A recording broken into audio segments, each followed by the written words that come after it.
Hello and welcome to In Stitches with Jackie. If you're new, welcome. Thanks for joining. Today I am going to work on a project that I have wanted to get to for a while, and it is the Kimberbell Machine Embroidery Home Sweet Home rope bowl. So basically the base of it is done in the embroidery hoop, and then the actual rope bowl is sewn on the sewing machine as it normally would be. So I think that this is the file. We don't need the instructions. I want Pez. And there's a 5x7 and an 8x12. I want the 8x12. I believe that, let me look at the instructions. I believe the Home Sweet Home is the first. Yeah, the Home Sweet Home is going, load the embroidery file, Home Sweet Home. So that's going to be the one. Okay, so medium cutaway is going to be the first stabilizer, and it looks like I need my 9x14 hoop. So I am going to get that taken care of, and I will be right back. All right, I have my hoop here, hooped with the medium cutaway. I have to say I have not used a medium cutaway, I don't think, for a long time. Okay, it's my 9x14 hoop. Again, this is a medium cutaway, and I am going to do my placement line. I just put kind of like a beigey, a beige type color thread.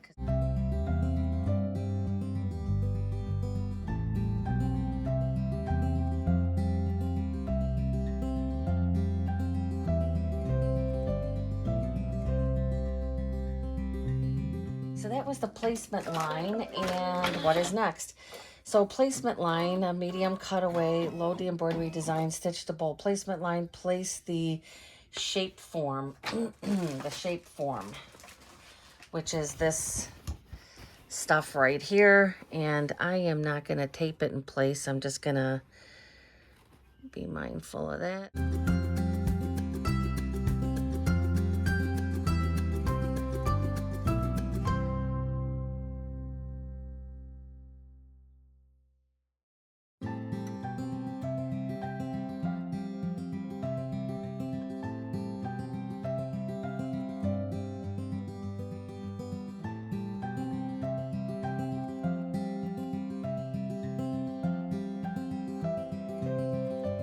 To my table and get this cut. I'll bring you along for this just to see how well this cuts. Yeah, we'll get over to the table.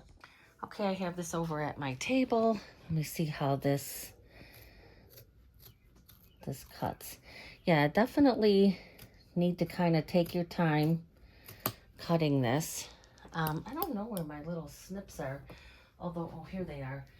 But I'm gonna try using my other snips. These were my snips that were kind of like getting a little dull, but they still work. They still work better than, now I just purchased these not that long ago, which is the Kimberbell ones, and I am not happy with how those cut. These are Fiore, and I would recommend these 100%. I heard a lot of, I mean, obviously, I am a big Kimberbell fan. I had never bought their scissors before. I know a lot of people have, and everybody always says good things about them. But I don't know if they've ever had their snips with Fiore. I mean, I've had these a long time, and I felt like they were starting to get a little dull. But they're still cutting way better than the Kimberbell. So I'm going to use these. I felt like I'm not going to be able to get close enough with these. And then I do have these, which are the, what do they call these? Like applique or duck bill. These would work really nice too. So let's do a little bit with the duck bill. Let me get this light a little brighter again.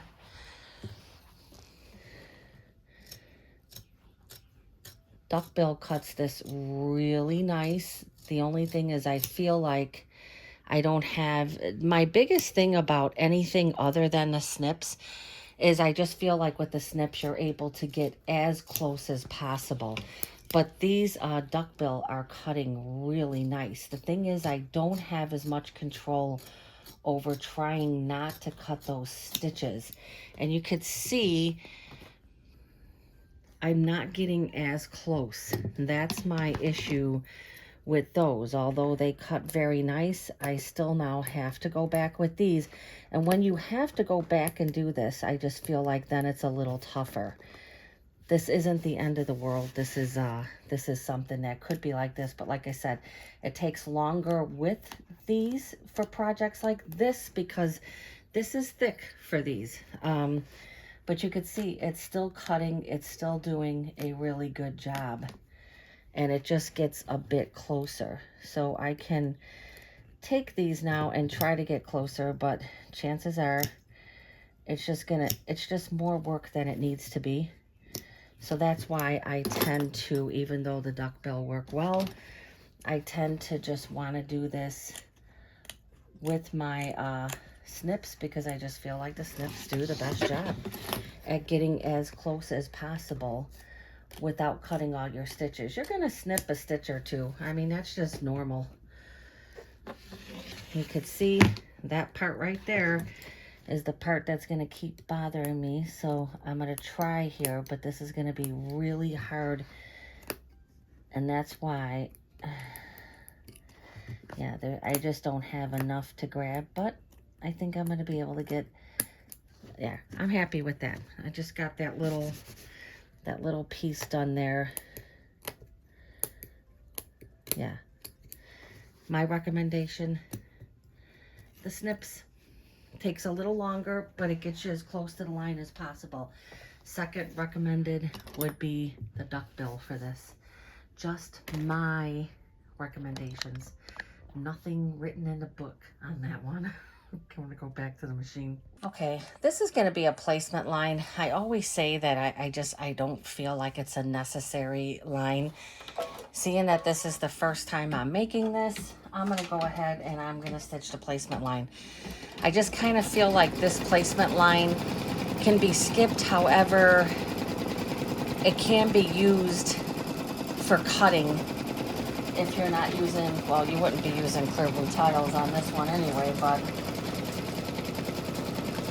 this is going to be the top fabric. It's a beige fabric. I did back this with SF101.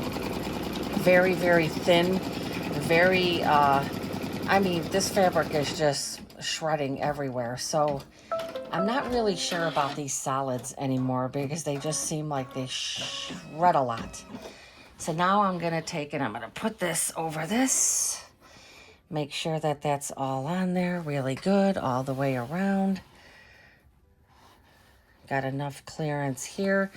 Make sure you have enough clearance at the top sides. That feels good. And now it is going to do, that was the placement line. Stitch the base front placement line.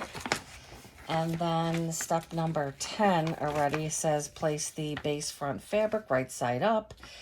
Tape into place. I'm not going to do that. Stitch the base line. Do not trim the fabric at this time. Make sure you read it. And Kimberbell does, as I always say, they do a great job at saying stop. Although sometimes I don't see that. Do not trim the fabric at this time. So I'm going to stitch this down. It's probably going to go around twice.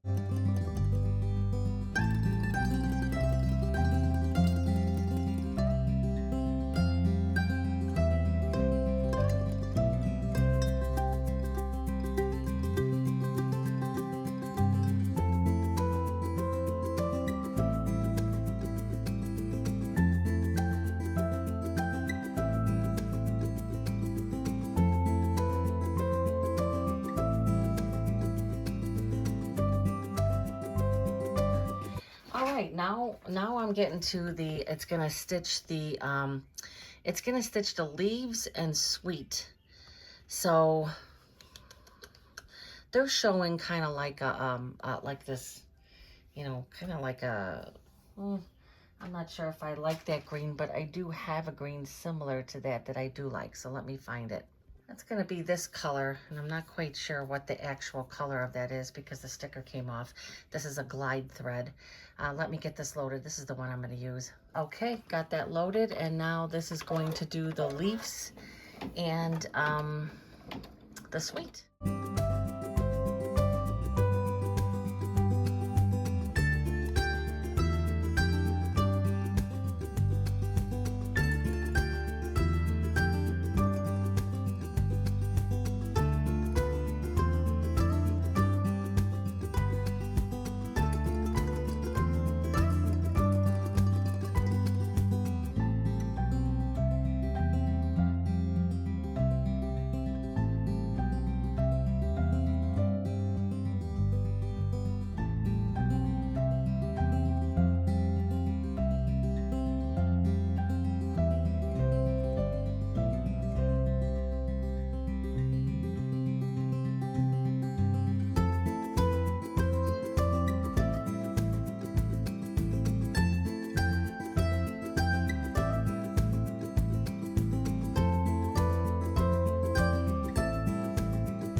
Second color is the home and the two little flowers.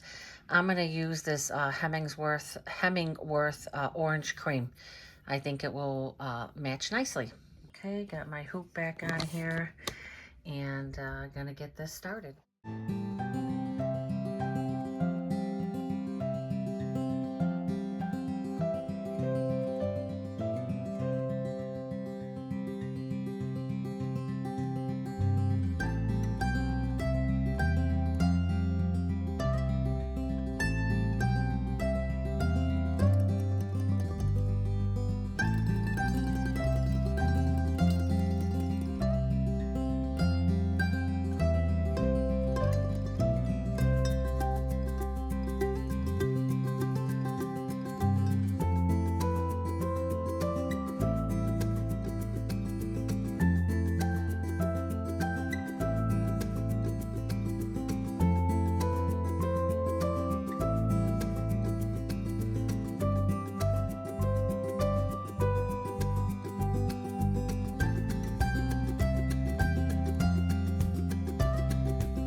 So I'm gonna load up this one. This is Isacord. Yeah, I can't even see what that is, but this is an Isacord. I can't see the number on it, but I'm gonna load that one in for the other leaves. It looks really close. It's just a little bit different of a shade of green, but you know, it will do.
This red right here is going to do the placement line for the flower, because the flower is a piece of, it's going to be applique. It's the red, and I got the SF101 on there.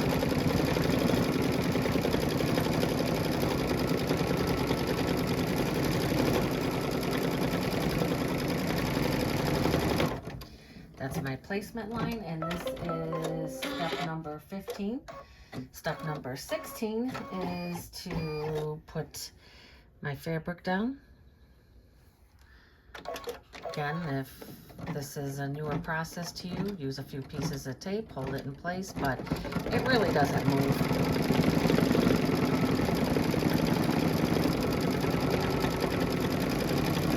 It's going to go around twice because it's a tack down. And then number 18, step number 18, I'm going to trim it away. Step number 19 is going to be a decorative stitch. So I'm going to take it to the table and I'm going to get this extra fabric trimmed away. Now it's going to do a decorative stitch on the flower.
Is going to be just a few little dots inside the flower and some little things for the flowers on the leaves.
So now there's this very last step is going to be, I have to put the back fabric on.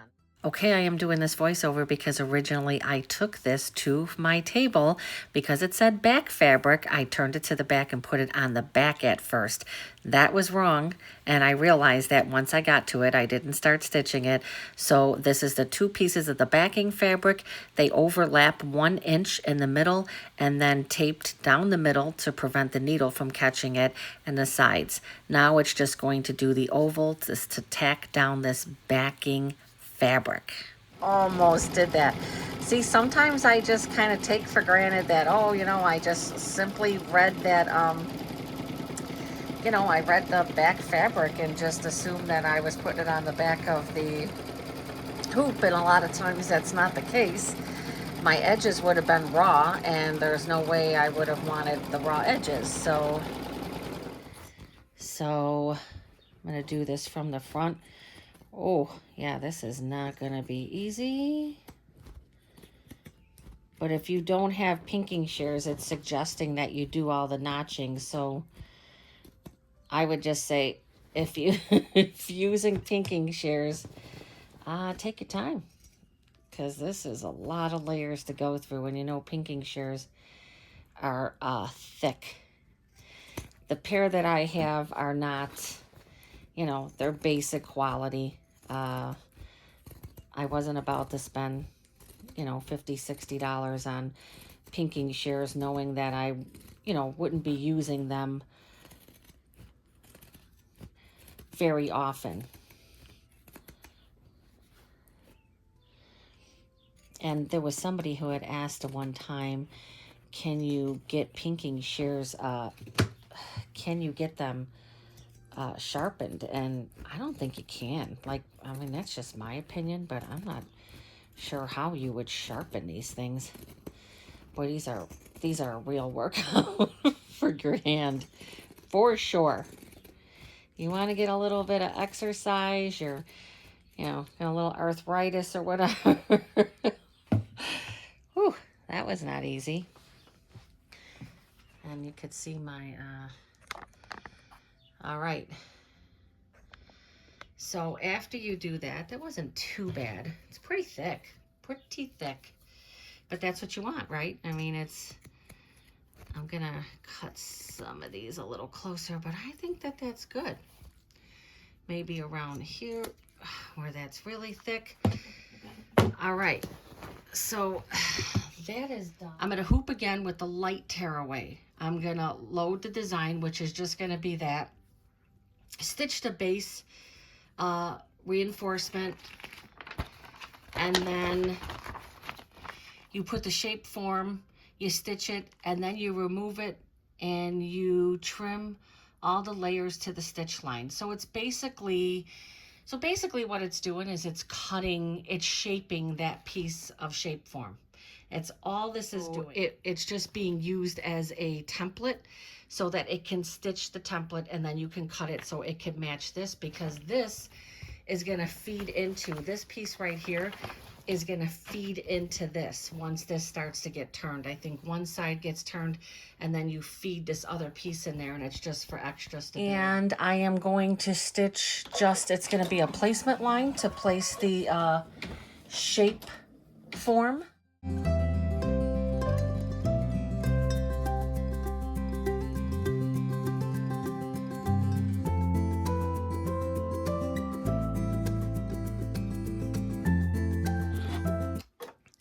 This is literally going to take a couple of minutes.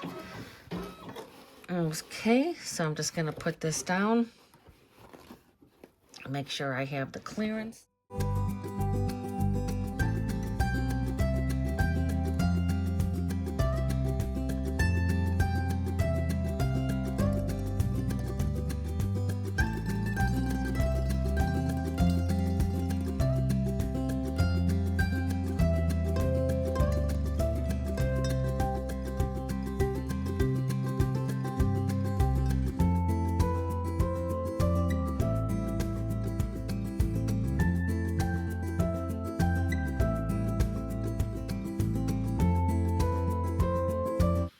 Okay, so all I'm gonna do is, I mean, I don't even really have to tear this away. it's kind of a waste to even try to do that. So I'm just going to take, and it says to cut directly on the line.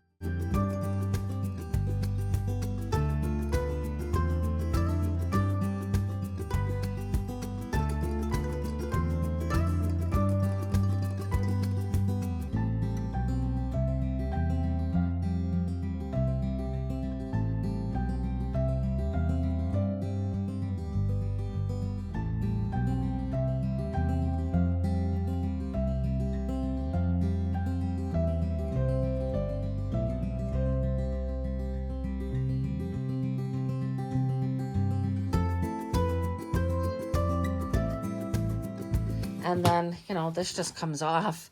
Well, there you go. There, there's the template. I'm going to write that down. I mean, really, after you make one of these, you don't have to do that second part. You're wasting stabilizer and thread, right? So I am going to mark this as the oval template, and because that's all it's used for. Oh, I found another one of my marking pens. So, oval template. And I'm just going to put for Kimberbell, large 8x12 rope bowl.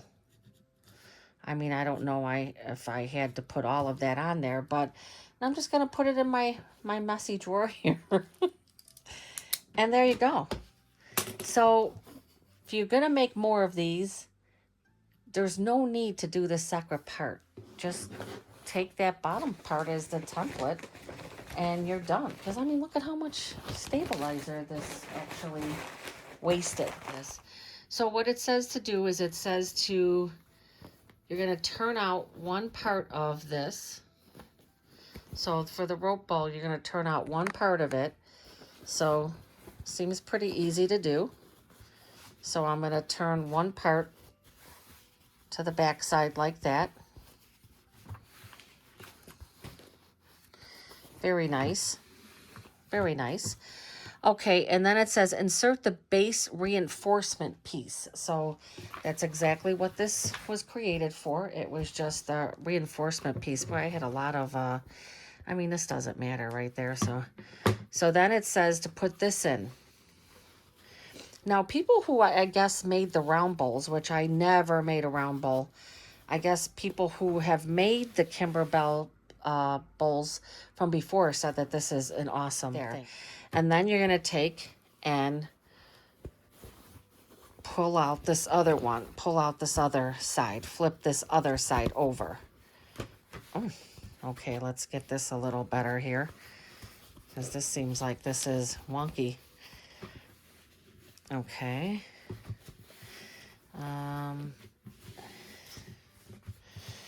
Yeah, I will probably take and just, you know, just kind of bend it a bit. Kind of keep, and that's what it says to do. It says to, it says carefully poke the seams with a blunt tip to smooth them using a pressing cloth. Press the project well until it is smooth and flat, and then set it aside for later. So it's very normal for it to kind of want to, you know, kind of pull up a bit. But you could see even just doing it, you could see how it's got that little. So once I just work this out a bit, just go along, work those seams. And then especially into the corners here, you want to get those. All right, so I will continue to do this, and then I am going to take and get it nicely, I'll put my pressing mat over it and get it nicely pressed. So far, very nice. Home sweet home. First part is done. Second part will be using the Kimberbell rope. This came in the kit. So what it says to do is when you get your rope, and I'm going to cut this first piece off here because it's got that on there. There's like this inner part. There we go. I got it. So it says that you're going to take 1 inch of that and you're going to cut it off. So it's about that much. and cut it off. And then it's gonna slide back in there. So then you want to take and slide it back in. Get that a little bit more. There's about that. So you want the very tip of it to be flat. And does it say to put anything on it? I'm sure yes. So it wants you to put this stuff on here. The freight check. So it is saying to put the freight check on here. So I'll put a little bit of freight check. You might want to do that ahead of time. Let the freight check totally dry.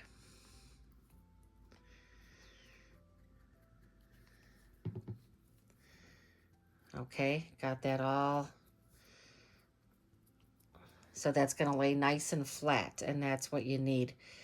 So I'll let that fray check dry on there.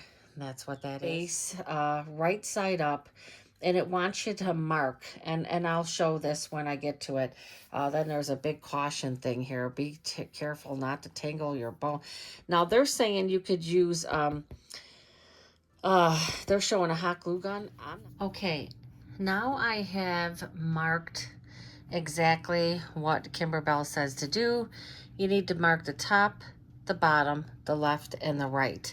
And I basically eyeballed that. It's not, it doesn't have to be perfectly measured. I'm going to use the glue gun to put this little piece in because, yeah, I just want to make sure to have things secure in there, and I don't think the regular glue was going to hold it in place. You want to start doing the rope. You want to put that at the right, and I have this end prepared. I put my my fray check on here earlier, and it's, you know, the exact inch that they said it should be. And what I'm going to end up doing is I'm going to be putting that, snugging that right in there and gluing that in place, right like that. You don't want to put that all the way in there because the whole reason for taking that out is so that it's going to lay flat right there. And so that when I start my sewing of this, because the first row is going to be, it's going to be flush with about an inch in there, and it is. And then I'm going to take, it shows just taking the glue gun, and I am just going to take and put a bit of that on there to hold that in place, right like that. I really hate working with glue guns. They drive me nuts with all this. But I do believe that it's going to hold it in place. I was going to try to just do like a, I was going to try to just do a little bit of that, you know, glue that I like to use, the stick glue, and it just wasn't going to be enough. When I go to sew, and I'm going to be sewing from this side when I go to start, and you're going to be going clockwise. Now you are going to see a bit of this blue from the background. Yeah, there's no real way around that. And that doesn't bother me.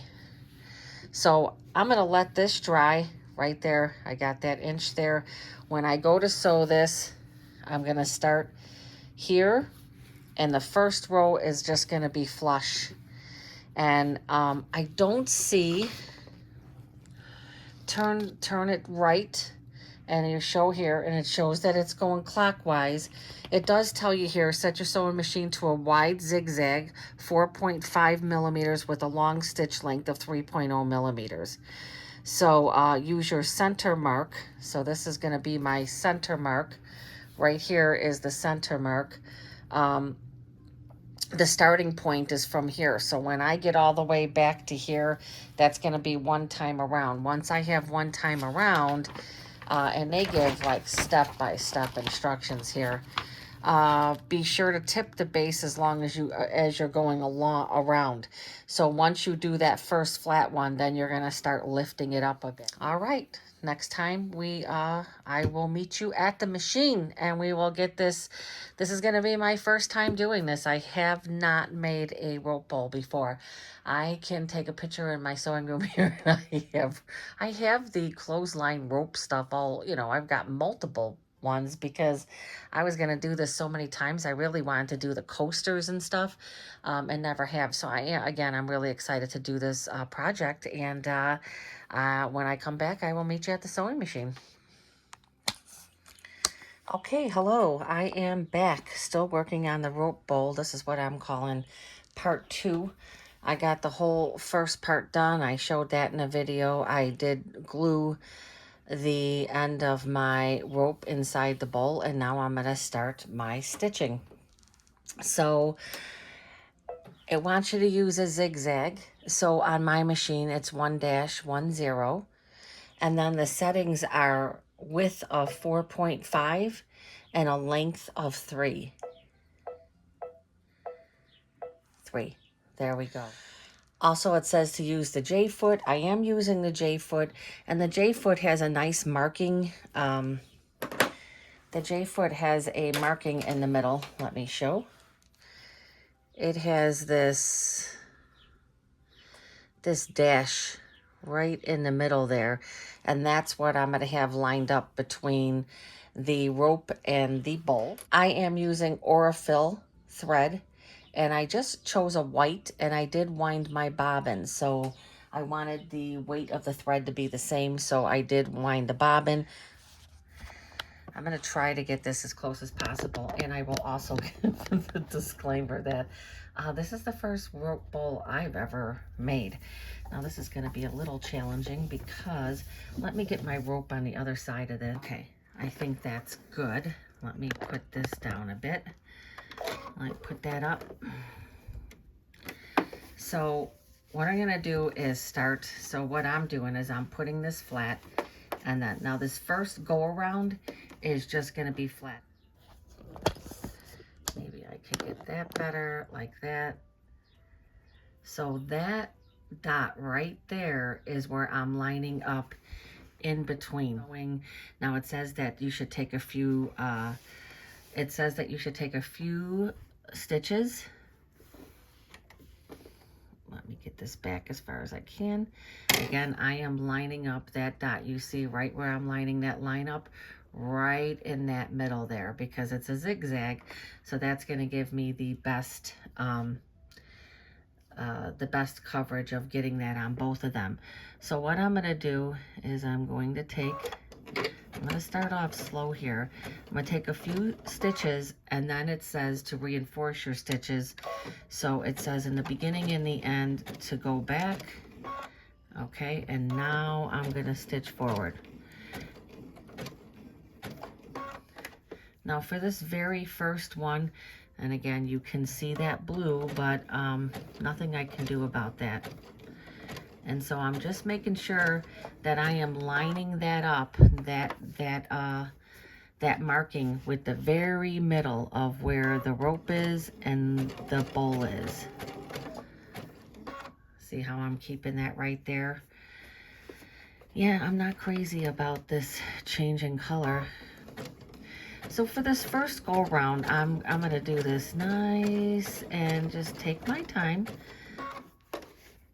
I'm gonna keep this nicely tugged up on here, but not pulling it, right? I don't want to add pressure to this. Now it already was quite the like I had to press it, and I think it's a good idea, just my opinion, that after you do the very first, after you take your glue and your glue gun and you put that in there, so I did the embroidery and I did all of that yesterday, and decided, great to start fresh today with this part, right? I mean, but you could definitely get one of these done in a day's time. Yeah, I think so. And I'm trying to see, and then the fact that you have to readjust when and I have a piece of my tape here. I don't want to be doing that zigzag over this tape. So these markings don't, as I stated before, the tape markings don't have to be perfect, because it's just basically giving you a guideline. as to, you know, keeping you acclimated as to where you're at, because otherwise you wouldn't know, right? You'd be going around. I'm going to take this out a little bit. You would be going around, you wouldn't know where you were. And you want to take your time, readjust, especially going around these corners. Readjust, line that back up right in the middle there. Take a few, line it up. Again, this first one going around is totally flat. We're not lifting the base up at all to start shaping the bowl. This is just our very first go around, just basically attaching the rope. You can see how I have to really, when you're going around these bins, you really want to stop and make sure that things are, that line, that notch in this foot is staying right down the middle. I can see maybe a couple areas where I came real close. And it's because I'm a little off because of this blue that's kind of like pulling over from the back. As I said, I think it will end up giving it some character, but I really feel like if that's something that's going to bother you, make sure that you're using the same color on the back as in the front. Again, I'm not sure why they decided to go with this blue on the, you know, on the back there, because it's such a contrast compared to the beige. So again, I'm going slow because this is my first go around, and it's also the first time that I have done this. Although I have a good concept of how to do it. I've made plenty of jelly roll rugs, so it's basically the same concept, just different materials.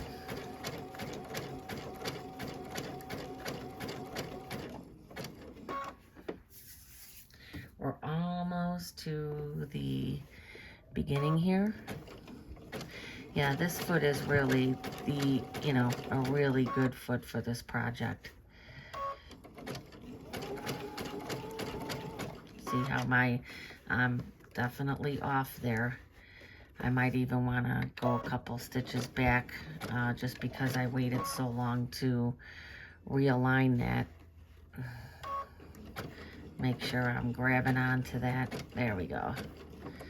That makes me feel a little better. All right, shows here you're back to that starting point. You want to go clockwise. I am definitely going clockwise. And then once you get this first row, they don't really give you tons of instructions like on this right here. I think that you really need to get like a stiletto. Let me see. Let me find my stiletto. So I think when you get to this point, take your stiletto and just kind of like really, I don't really care for this one, but really dig that in there to try to prevent that opening from being there. And I think that's gonna work fine. Okay. And now is a time where we're gonna start to hold this up some. So now I want to take a couple more, get myself straightened out. So now is when you want to start holding this up. Now, how much do you hold it up? I don't know. All I could say is I'm not holding it all the way up. But I'm holding it up. You could see almost to where it's touching here. I don't know that there's an actual guideline to it. I would say that however much you're holding it up, and I think it's good to kind of like, I don't know. This, I think, is where it takes a little bit of practice, I'm going to say. Because I can see already that I'm off here. So I'm definitely holding this up. And I will say that this probably is something that takes some practice, but now that I'm going, I feel a little bit more confident with it. At first I was like, ooh, wait a minute. I think it's like once you get like past again, that first roll is easy. I think the first roll that you're holding it up, the biggest thing is making sure that you're keeping that middle. See how that's lined up there? That's the biggest thing I'm looking to see if you're not paying attention to get off a little bit. Now, when that happens, just like with a rope bowl, when that happens, you just go back afterwards, you check your spots, and if you have areas that are like that, then you just, you go back over them. It's not the end of the world, for sure. So you take your time around these corners. And so I'm just gonna keep sewing. You know, it's actually relaxing. Now I feel like I'm having an easier time lining this up, and this is exactly how I'm holding it.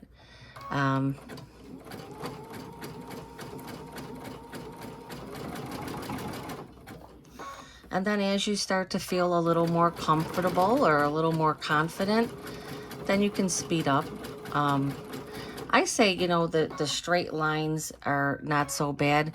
When you get to these curves, especially for the oval, that's where I would say slow it down.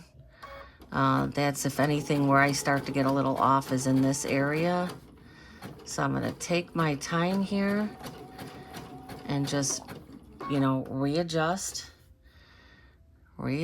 make sure that that line is lined up. Take your time in this section right here, because this is where, see how I have to turn. I'm gonna try to, and I will say, I think it's when you feel that, just like with a satin stitch, when you feel like you're getting a little off, have your needle to the right, because it's easier to realign this. And I'm saying that because I just realized that. Okay, so I just finished the second one, and you could see that it's already starting to get this. And each go around, now this is starting row 3, and so you could see how fast this goes. I think you got to do a total of 9.5. So you have to do a total of 9.5 stitch arounds for the bowl. And I basically say that's what they're saying. You can do whatever you want, right? I mean, you can do whatever you want. But 9.5, because you're gonna do that. You're gonna do your tie off not at the corner, but you're gonna do it on one of the long ends, and that's where you're gonna put the that little swirl ending part, or however you decide that you wanna end it. All right, so what I'm gonna do is I'm gonna keep going around. Again, same thing, keeping, I'll show that one more time, keeping that lined up right there, making sure that you don't forget to tilt your, it's actually a fun to have this. Where's my stiletto? I have to have this lined up here, so maybe I'll have my stiletto so I kind of keep me in. And if you feel like you're starting to get off, just slow down. Slow it down, because it's not a big deal to go back and redo some of the stitches, but I will tell you that just like with the rope bowls, I mean, not the rope bowls, the jelly roll rugs, when you have to go back and stitch areas, sometimes it's obvious because you're stitching over stitches that are already there. So with the rope bowl, I would think something like this, you want to try to keep it as clean as possible. But if you have to go over and do stitches, I don't think that that's a big deal. I've got 3 rolls. I'm going to watch for 9. When I finish, when I get to that 9.5, I will come back.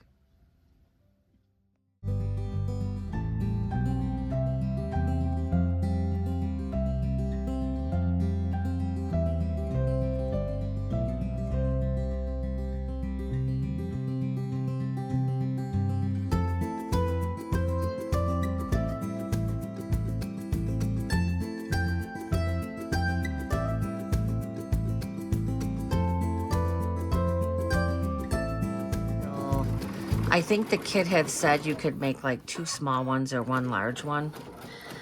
You could see as you're going, it just gets easier and easier. The bowl takes shape. It is really, really nice. It's a really relaxing, fun process. It's basically like, you know, you're just lining up. What I will say is sometimes you kind of get going and you know, you stop paying attention to that middle line, and you don't want to do that. Okay, this is done. It came out beautiful. And the actual rope bowl part, I just have a clip here. I think I am going to do, I have to cut some of this off. So probably about here, I'm going to cut this off. I think I'm going to end with this little circle coil thing. But it came out really nice. I don't feel like you know, I had to be real specific about how I was holding it. I just went with every single row, besides the very first one that was flush. I just held it up, you know, best I could, and it came out really nice. I think I did a few more rolls than they said. 1, 2, 3, 4, 5, 6, 7, 8, 9.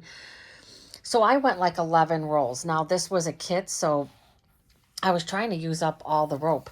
I have a bit of it left, and I finished off these edges, and I'm going to make a coaster. I had so much fun making that. So I'm going to make a coaster, and then I'm going to try to embroider my initial on it. So that's just something I'm going to play around with.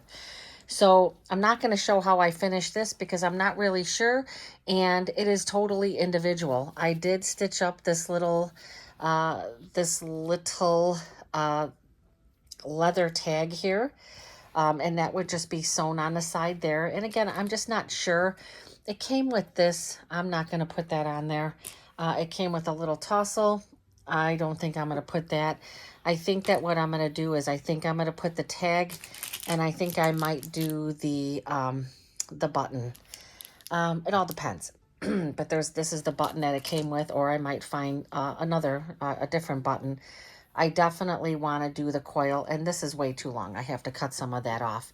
I can even do something like that if I wanted to. You can finish it off however you'd like, but absolutely beautiful. It was an easy project. This could definitely be done in one day. I did the bottom part one day, and then I did this. I think this was like a 30-minute stitch out. This took me like an hour to stitch this. It was fun. And this is the large size. So this is the 8x12.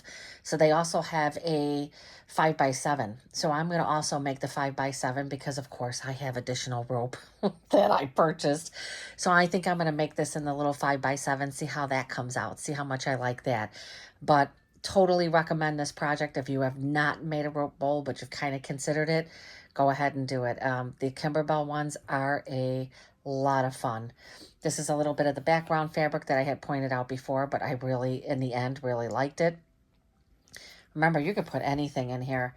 You can take any Kimberbell design and put it in this middle part. If you've got any type of embrilliance or anything like that, you can, software, you can definitely do that. I do love this Home Sweet Home. I think this would be great for anybody's, you know, kitchen counter. So that concludes this. As again, I'm not sure how I'm going to finish this. Maybe I'll do a little, once I get a few more of these knocked out, maybe I'll do a little short and show the total finished ones. But thank you so much for sticking with the video. If you did, please, if you enjoyed the video, please give a thumbs up and consider subscribing. I have a lot of additional fun projects. I'm trying to work on some projects that are 1-2 day projects of it. I want to work on some shorter projects, some projects that are more like this, that you can get them done in 1 and 2 days. You get the satisfaction of finishing it right away. And this is so giftable. I can't wait to gift these. On Mother's Day, I think I'm going to make one for my daughter and my daughter-in-law. And I'm going to make some coasters to go with it. And these are things I can get done in a weekend. I mean, it's awesome. So again, if you like the video, please give me a thumbs up and consider subscribing. I really do have a lot of fun projects coming up soon. Thank you.